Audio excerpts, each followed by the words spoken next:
Stella and her husband were a very good couple. They loved each other deeply and did almost everything together.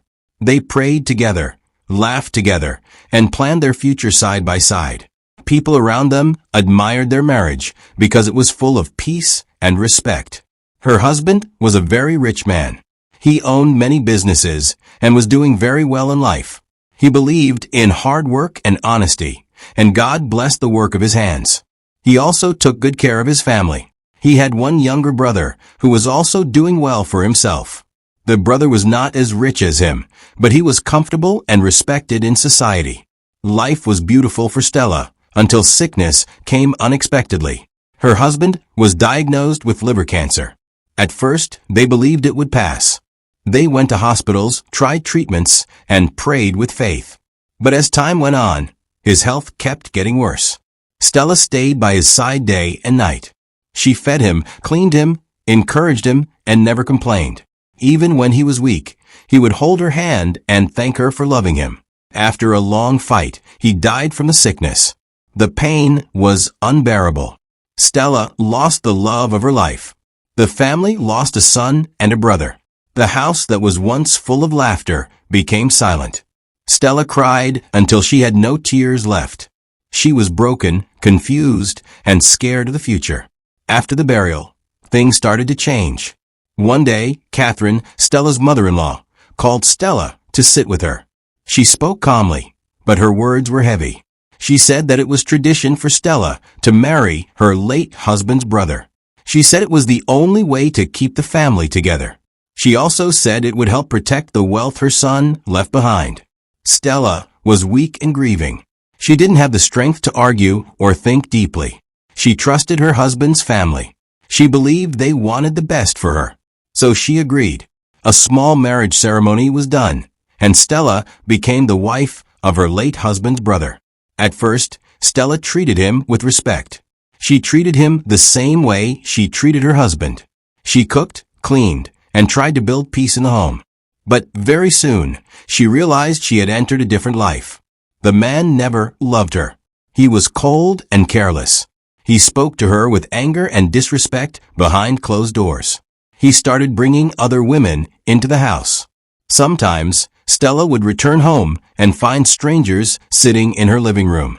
Her heart would sink, but she kept quiet. He began to control everything. He took charge of the businesses. He signed documents Stella didn't understand. He told her it was family matter, and that she shouldn't worry. Slowly, the wealth her late husband worked for began to disappear from her hands. In public, he acted like a loving husband. He held her hand at events. He smiled for pictures. People praised him and told Stella she was lucky. But at home, Stella lived like a stranger. She was lonely in a house that once felt like home. Many nights, she cried silently. She remembered her late husband and wished he was still alive. But deep inside, something in Stella refused to die. She told herself, "This is not how my story will end." Stella started paying attention. She began to ask quiet questions. She visited offices alone. She read documents carefully. One day, she discovered something important. Most of the properties and businesses were legally in her name. Her late husband had trusted her. He had planned ahead, knowing life was uncertain. The brother had only been using fear and silence to control her. Stella did not act immediately. She stayed calm. She continued to observe and gather evidence. She spoke to a trusted lawyer without telling anyone. She explained everything slowly. The lawyer listened and told her the truth. She had rights, and she had power.